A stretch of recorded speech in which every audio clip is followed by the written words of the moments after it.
Take on Tech, a program that comes to you every week on KBC Channel 1, and it brings you technology subjects and topics and breaks them down for you in an untech way. It also brings your panel of experts who helps you to understand some of these tech issues and how they relate to you in an ordinary way, in an untech way. In today's program, we are going to be looking into child online safety. Incidentally, today is the Africa Day of the Child, a day that celebrates the rights of children. And the theme of this year is access to justice. In our program today, we are going to have Lillian Kariuki. Lillian Kariuki is the executive director of Watoto Watch and deals a lot with child online safety issues.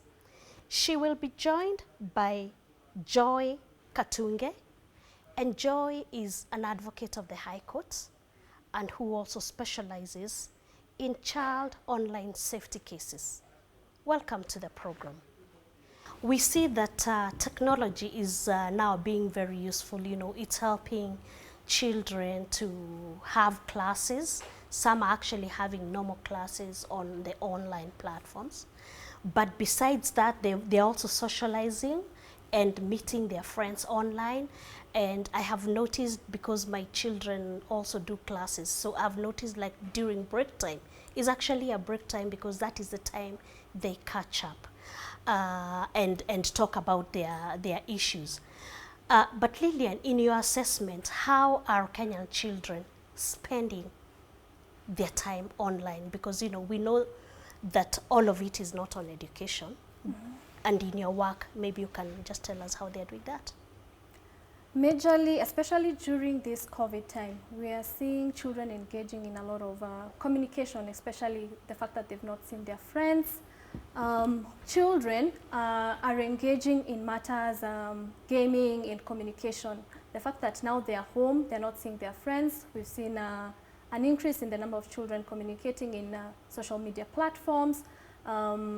Gaming in terms of, there's a game that is called, I think, Roblox, that is very popular right now with children in primary schools. And when, in terms of the usage of internet, we've seen a major increase in terms of education, but we have also seen an increase in the terms of risks. We are receiving reports from the time the schools took a break and children started learning online. We have been receiving weekly reports on matters online safety. People are chatting with, are reaching out to children via social media platforms, are reaching out to children via games because they're playing these games online. And we are working together with our partners who are the police, the DCI, the Child Protection Unit, to be able to ensure that these particular people interacting with children in illegal ways are put to task and are actually arrested. Yeah. Okay, you've just mentioned DCI, and I was going to ask about that. That recently there was a warning from DCI where they want parents to be more alert and to look into what their children are doing online, to check into the gadgets, and because they are, they're saying there are people who are contacting these children and asking them for messages or for dates or for, I think, their nude pictures. Would you like to comment about that? Yeah, we have received, as Watoto Watch, we have received cases of people contacting children via social media platforms and requesting or coercing them to send nude images, even via applications such as WhatsApp. We've also seen a rise in that. And what I'd advise parents is to know how to go about. If your child comes and tells you, this particular situation is going on, this person has approached me online, the important thing here is to know what to do, what's the action. Because in terms of the platforms they are using, they have reporting mechanisms. Any platform that you are using online has a reporting mechanism. On top of that, there are institutions in our country that you can also report, okay? So it's coming from an understanding what is illegal when you're interacting or when you're using the internet in terms of even the Kenyan scope, you know, when it comes to the law. So matters, cyberbullying, chatting with a child in an inappropriate way on social media platforms, what else? Sexting. That is one thing we are seeing a lot. Young people sending nude images of themselves to their friends, vice versa, and also naming it as boyfriend and girlfriend, which in part they do not understand that it's actually illegal to send, you know, the nude images of themselves or being pressured into sending nudes by anyone. Yeah. Okay, I will come back to that question, but I need to emphasize, if you're a parent and you're watching, if you're a child or you're in high school and you're watching, you have heard that it is illegal to share nude pictures online. It doesn't matter whether you're sending them to your friends, it is illegal and you could land into trouble. So don't think that because you're sending it to your boyfriend or girlfriend that it is okay. Now, Joey, let me come to you.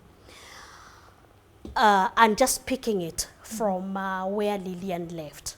What are some, you know, have you had to deal with some of those incidents that Lillian has highlighted, or, you know, some of these risks online? And maybe you could also tell them to us in terms of law, what is considered as risk online for children. Okay. I totally echo what Lillian has shared about the online risks.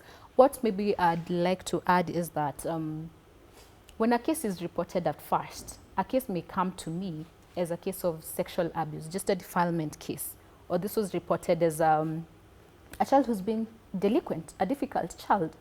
But once you sit down with a parent, you sit down with a child, you find that there's what we call manifestation.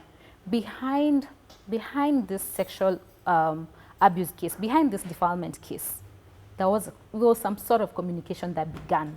Then maybe this child was communicating with a stranger in the online space, and this relationship progressed from the internet space and moved on to what we call the offline abuse.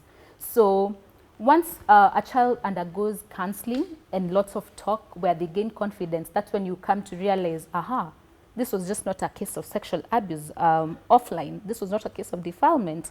It indeed began with some online abuse, elements of online abuse. So I've come across various cases of online abuse. The first one that Lillian mentioned, sexting. Sexting is a marriage between two words. There's sex and there's texting. So that's where a child is coerced to send nude photos, naked photos of themselves through the internet. This could be through WhatsApp, this could be through Facebook, whatever internet media they're using. And before I move on to the others, this is covered under our law. There's the most recent law, which is the Computer Misuse and Cybercrimes Act of 2018. It covers in depth under Section 24. It covers in depth the topic on child pornography, which in the child protection sector we call CSAM, child sexual abuse material. So it makes it illegal to handle child sexual abuse material in any form, be it having it in your gadget, be it sending, recording, handling of child pornography as it's known to the common mwananchi is actually illegal under that act. And this act that, as I called it, the cyber crimes, the Computer Misuse and Cybercrimes Act amended the Sexual Offences Act, which we were majorly relying on in Section 16. Section 16 is what covers sexual abuse when it comes to minors. It covers child pornography. So this new act, the 2018 Act, brought in an amendment Section 16A, which actually talks about sexting, not in the exact word of sexting, but it makes it a crime to engage a minor. A minor is anyone who's under 18 years in engaging a minor in sexual conversation, a conversation that has sexual content in it. Yeah. How about in cases where it's a minor and a minor? Because I think that is what is happening a lot. Even the sending of nude pictures, it's happening between a minor and a minor. The way I like to handle these cases is that offline cases and online cases should be handled in a similar way. The way I would handle, because there are cases of minors who are abusing each other. There are minors who are having sex with minors. So this is a child who's, say, 16, who's sending nude photos to another child who's 14 years. These are two minors. They're both children in need of care and protection. So for me, at that point, it's more of creating awareness, just telling these children why this is not right, just making them understand this is criminal, this is not right. There's what we call the digital footprint. Internet never forgets. One day you'll be a grown-up. Do you want these photos shown to your children? One day you'll be a professional, you'll be a lawyer, you'll be a doctor, you'll be someone big. Do you want these nude photos of yours that are in the internet shown to people? No, you do not. So the way I handle cases of minors is through guidance and counseling, lots of guidance and counseling. And if there is the physical aspect, if it hasn't got, there's the physical aspect, because as I said earlier, some cases begin from an online space. We meet through a dating site in the internet, then we progress and meet offline, and that's where a child is abused. If a child is sexually abused, now that's a different case. That has to go definitely to the police because it's a criminal case. But if it's at that stage of what we call just the internet, this relationship was happening in the internet, and these are two minors, honestly, they just need of care and protection. They need to be talked to by a professional. I'll make reference to the Children's Helpline, 116. It's a toll-free number that is meant, that caters for all matters children. If you're a child and you have issues that you'd like to report about abuse or even your own mental well-being, you can call 116. It is free from whatever number in Kenya. Even as a parent, if you want to report, if you want to get information on how to handle such a case, you call 116. There are professional counselors who are trained on matters online who can handle your case. Okay. So parents, you've heard that there's already a free line that you can contact, 116. It's a helpline for child matters, and you should utilize it anytime you need. Okay, we come back to you, Lillian. Earlier on, you had said that if an adult, you should talk to children to report if then an adult is approaching them online for them to share certain information or to have a relationship. Yeah. But what happens in instances where these children don't report to you as a parent? How will you know, or what happens? Yeah, thank you for the question. I think that's where awareness comes in, and that's where our Watoto Watch Network comes in, because we do raise awareness directly to the children. And I'll bring case in point that, when we ask children if you would actually report an incident, any incident, cyberbullying, either, pornographic content pops up on your page, would you report it to your parent? And kids are very open and clear, saying that they would not report to their parents out of fear of, being reprimanded or the phone being taken away. So that's where awareness comes in, ensuring that child knows what exactly they're supposed to do. If it's reporting on the social media platform, which button do I press? Because these particular applications cannot be allowed on, the Play stores if they do not have an option of reporting. That is part of the checklist. If you want to develop a particular application, even if it's a game, there has to be a report button. But above that, in Kenya, generally, if you want to report those particular situations that we've mentioned, there are a couple of ways you can do it. One, You can do it through Communications Authority. They have a department called the Kenya Incident, KSAT, Kenya Incident Response Team, Computer Incident Response Team, and they have a hotline number. They work 24 hours a day. You'll be able to, when you go on their website, you'll be directed on how to report, where they have a form, a pop-up form, and you can fill in the particular situation that you're going through, and they'll get back to you in terms of that. 2, we have the Child Protection Unit, which is at South Sea. That's the DCI Child Protection Unit. They deal with child online protection cases or cyber incidences, and you can simply walk there and go and report your case.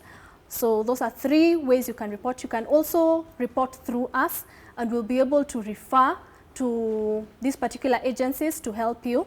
5th, she's mentioned about 116. You can also call the 116 number, and they're in a position to advise and also refer you to these particular agencies that handle criminal cases on child online safety. Yes. All right. I think that's a very good way that there are options where parents can report. And, one of them is 116, which is a helpline for children matters. There is also the Cybersecurity Incident Response Team, which is based at the Communications Authority, and that's a 24-hour service, so you can report your matters. And then there's also the Child Protection Online Unit at DCI, and again, you can report on that. Those are forms of reporting that parents can do when children have been affected, especially issues of children online safety. We're going to take a break, and when we come back, Lillian, you need to tell us online platforms, exactly where do you report? Because we need, by the time we are done with the program, that people know where they can report.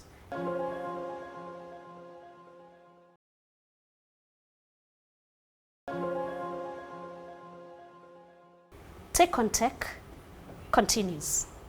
When we took a break, we talked about mechanisms of reporting childline abuses, and we still go back to Lillian. Now, Lillian, please tell us, these online platforms, where do people report? Where do parents report? So when it comes to platforms such as Facebook, Instagram, the YouTubes, it would have to be a practical, we would have to show you practically how to do it step by step. But it's as easy as this. You can go on Google and type the incident, or you go on Google and say, I want to report a cyberbullying case on Facebook. And it will take you to their support page. They have a support page where it will guide you on what exactly, on how exactly you can report that particular issue. But also people need to understand there's something called community standards. So community standards, when it comes to the applications, is the things that are allowed and not allowed on these particular platforms. This will help you understand what action this particular social media companies can do in terms of, we do not allow cyberbullying, they do not allow nudity. It has to come from that point. When your child tells you and you've noticed they've joined a particular platform, you need to go and, see what is allowed, what is not allowed on that particular application, and you let them know, if you do this, this is what's going to happen. Because how they normally act, when you report, is either taking down the particular image or closing an account, a whole Facebook account or a whole Instagram account or whichever account that is violating those community standards. But they need to understand what is allowed on those platforms, because what we're also seeing is they are the ones who are putting themselves at risk, putting out a lot of information, even without being coerced. People are able to target them. They're putting a lot of nude or semi-nude images of themselves, which they are attracting these particular pedophiles. And I'd also want to mention, for every minute a child is online, or for every minute we are all online, there are 750,000 pedophiles who are there lurking and trying to see, look for children to, coerce them or ask them for photos, and just trying to interact with them in sexual manners. Yeah. Okay, Joy, you've heard what Lillian has said and pointed out some of those concerns that parents have, some of what the children are doing. And one of the points that I think, Lillian, you've highlighted is that these children are putting out information, too much information online. Now, Joy, how do we go about letting children know that they need to draw a line on what information to put online? And then what is considered a lot of information? Is it my pictures? Is it pictures of my parents? Is it pictures of my friends? Take it from there, Joy. Okay. Thank you for that question. When it comes to responding to that, I'll take it from an angle of every right has a responsibility. In as much as we're talking about children's rights, they have the right to, they have the freedom to mental health. They have the freedom to use the internet as they may wish. We have all these rights, but every right comes with a responsibility. So we are giving them the platform. We are giving them the platform to express how they feel about what they're going through, express what they feel about what they're seeing, but let's not forget, every right has a responsibility. So it's their responsibility to act responsibly. Whatever you're doing online, for me the question is, whatever you're doing online, would you do it offline?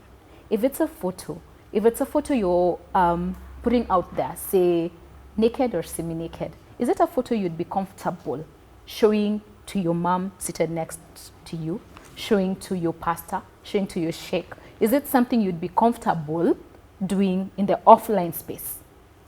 That is the beginning point. If not, then you're doing something wrong. Let's not forget, the internet never forgets. So you could be sharing it with Lillian, for example, but Lillian is going to share it with someone, then someone. You know how things go viral. So is it something you'd be comfortable if it left the confines of your phone and your boyfriend's phone or your girlfriend's phone for this matter? Yeah? That will be my address to it. So how much, to show the question you asked about knowing how much is too much, it goes down to morals, and morality is different to everybody. So whatever, if you feel from if your conscience is okay with this photo, if you're okay with your teacher seeing this photo, you're okay with your religious leader seeing this photo, you're okay with your siblings, your parents, then maybe it could be okay. But again, let's not forget, these are children. We're talking about children. Yeah, children can never. In fact, address like if it's a 10-year-old, because they have the gadget, they're on TikTok, They're on Instagram. they're even lying about their ages, they're on Yeah, Facebook. they are. Very true. Talk to that one, to that 10-year-old. The thing is that, one, under the Kenyan law, you can never consent with a child. You can never go having sex or a sexual conversation with a child and say, you know what, she consented. No, you can't. That's provided for under the law. You cannot, a child cannot consent to have sex with you as an adult. So even for us as adults who are interacting with minors online, we should know that the law is clear. The law is out there. You can never say that a child consented to do this.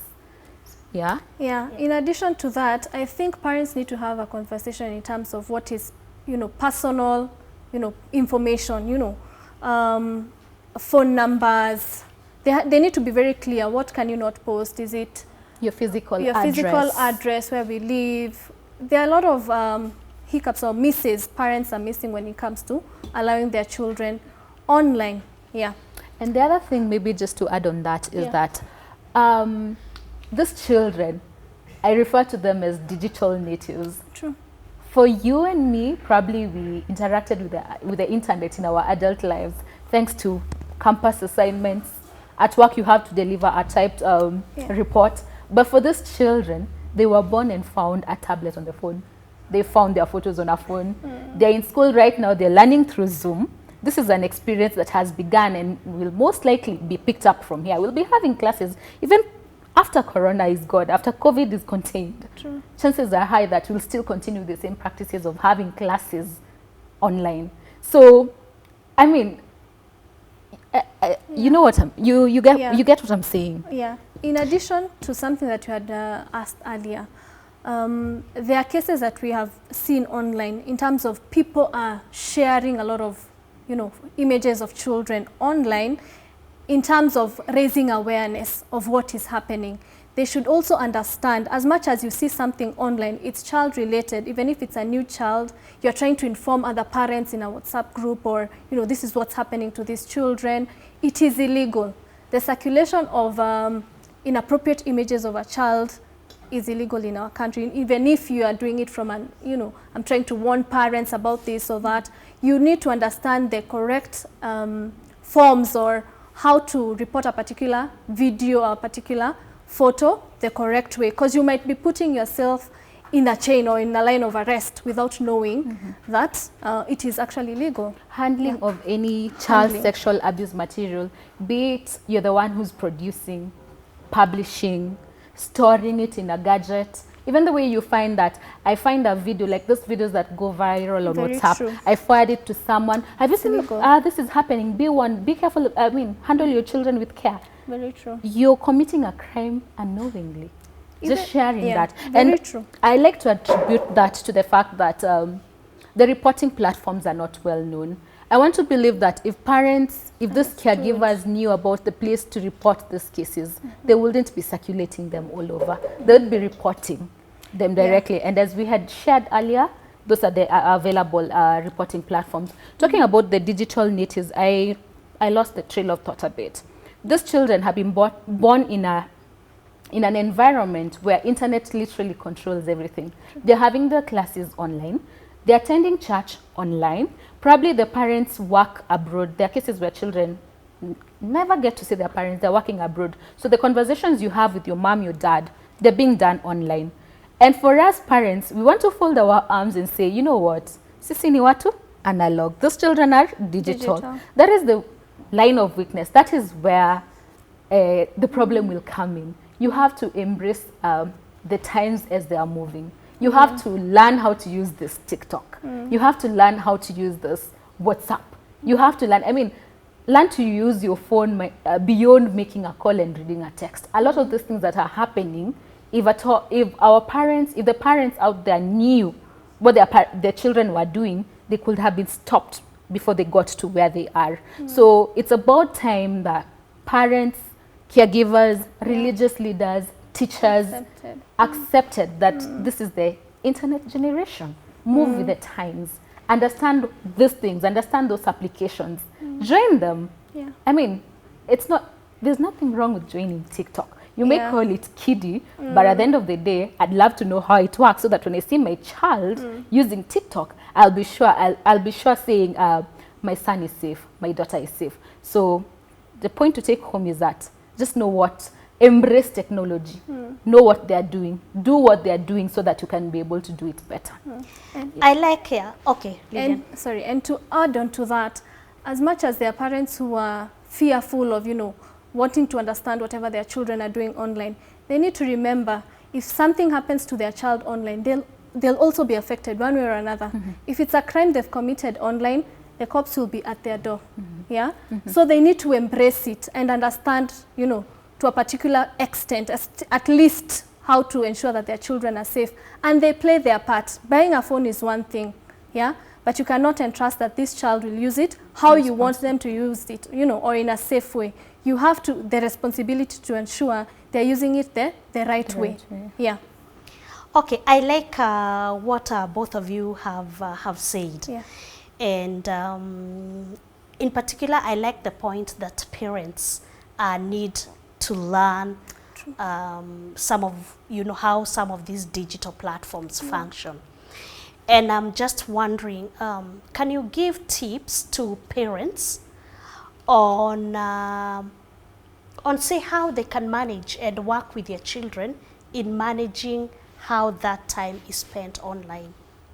You know, and I have in mind what you have suggested. There is so much time being spent on TikTok, always.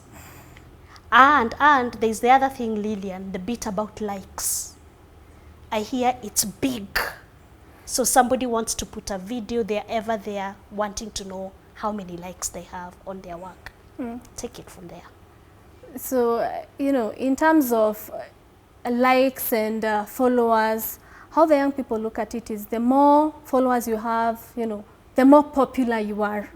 So they're doing crazy stuff, you know, they're doing stuff in terms of, you know, they're saying it, we are doing it for clout or to get the numbers out there. But when it comes to managing their time online, I would say a lot of tech companies have tried to, you know, to promote digital well-being. Like when you buy a gadget, there's a way that you can set it that I'll use Instagram for this particular time, But when it comes to children, you have to, I wouldn't say you would, they understand how to put those particular settings on and off. So monitoring is a bit tricky, especially if you're not there as a parent. And that's why education comes in at hand, you know. For your peace of mind also, they understand what is going online, they can protect themselves, they can report, and they can come to you if an issue arises. Yeah, so monitoring, especially for the older children who are, you know, above 10, it gets a bit tricky. Yeah. Joy, do you want to add on to that? Say, like, help parents come up with a program of how time is managed online. I'd still go with, it's really hard to monitor what your child is doing online, especially where you find the parents are what I refer to as analog and the children are digital. So it's really hard to keep up with what the children are doing online. So the safest way is empowering them just to know what is right and what is wrong. Just the same way we've been handling matters on child protection. We knew when you're leaving school, don't talk with strangers. When you're late, say leaving from, you're coming from school and you're late, use the paths that are well lit. We had such guidelines. We knew what to tell our children to ensure that they are safe. Not that the predators left the society. They're still there, but we empowered our children. The same way, let's handle the internet space with the same might. Let's educate our children. It's not proper to engage in conversations with strangers. It's not okay to share your physical address, to share your phone number, to meet a stranger offline. Just the same way we empowered our children to survive in their harsh world amidst all the risks that were posed against them. It's the same way we should empower them on how to remain safe while using the internet. So what goes out is empowering the children, empowering the caregivers, for people working in the NGO sectors, in the government, empowering those people who handle children, be it the teachers, be it the religious leaders, be it even your nanny at home. Your nanny needs to know that it's not okay for her to take photos of your child and post them on her social media platforms. It's happening. It happens, but they just do it unknowingly.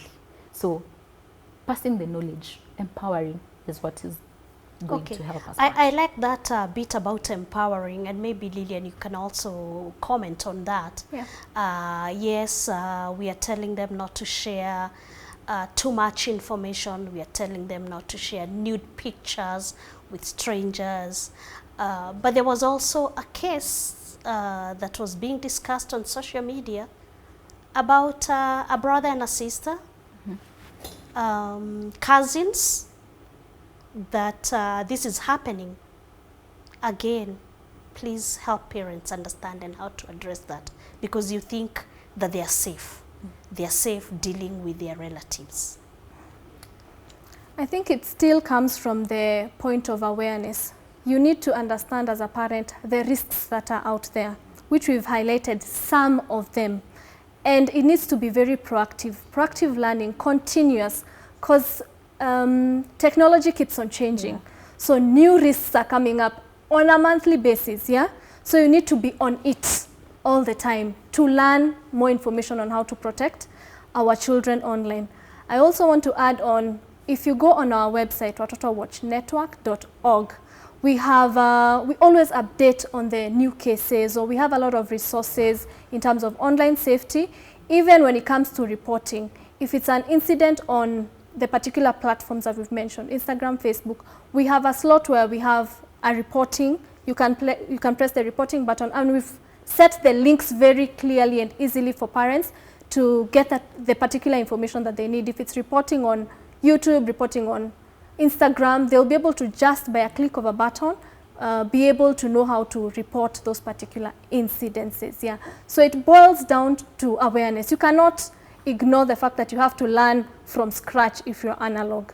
But the children deserve that bit of you, you know, learn to ensure their safety. Yeah. Joy? Yeah, I totally echo your sentiments. The Children's Act, which is what we rely on matters protection, really gives parents and caregivers the responsibility towards taking care of their children, ensuring that they are safe in whatever activities they engage in. And at Kenya Alliance for Advancement of Children, we work with the children officers. These are government officers who handle children issues at the sub-county levels. They sit at the sub-county children offices. So these are professionals who have been trained to offer support in almost each and every case that pertains a child. And online safety is one of the things that they have been and they're still being sensitized about. So let's say a parent is not in a position to call 116 to reach out to Watoto Watch Network through their website. They can still visit the children officers offices. They're in the sub-counties. Every sub-county is manned by a sub-county children officer who will offer psychosocial support, and even where there's need for, say, reporting, if it's a criminal case, a sexual abuse case, which needs reporting to the police officers, they'll guide you through the system. They'll guide you to go to get your medical test, the medical examination. They'll guide you through each and every step. So if you're not able to access the internet space for reporting, we still have that facility. We have children officers in our sub-counties who are well equipped, quite knowledgeable, and they'll handle these cases as they come in the best way they should. Are they also knowledgeable in handling online cases? Yes, they are. Okay. Do you have closing remarks? We need to close the program. Very quickly, closing remarks from you, Lillian, and then Joy, and we need to close. Yeah, I'd like to say child online safety or child protection is the responsibility of everyone. We cannot leave it just to parents or teachers or the children themselves. We all need to work together to ensure children are safe on these particular platforms. Yes. I love that it is the responsibility, especially of parents, as Joy has highlighted, that it is the responsibility of parents. And parents have a huge responsibility to ensure that they know what is happening online as regards their children. And they also need to know what their children are doing online. So it's not only the responsibility of the teachers, but parents must take an active role in monitoring that. Joy, your closing remarks? Just because there's no physical harm occasioned to the child doesn't mean that internet abuse is not grievous. It is equally harmful, it's equally painful. So report all cases of online abuse. Let's create a precedent. It will be deterrent to people who are trying to start the vice. So let's report. It's better to report a suspected case than to ignore a case, then see it on the media later in the evening. All right. So thank you so much, Lillian Kariuki of Toto Watch, and Joy Katunge, an advocate of the High Court and who specializes in child online safety cases. I think you have given us very good steps of what we need to do for our children to have that healthy and robust relationship with technology. And I pray that parents have been watching and they have taken a lesson with them. I also want to thank you for coming to the studio, considering today is the Day of the Africa Child, where we are celebrating access to justice for the African child. Please know that your child can access justice if they are affected. And the Kenyan law provides for that, as Joy has told us. So until next week, you've been watching Take on Tech. My name is Grace Githaiga. See you next week.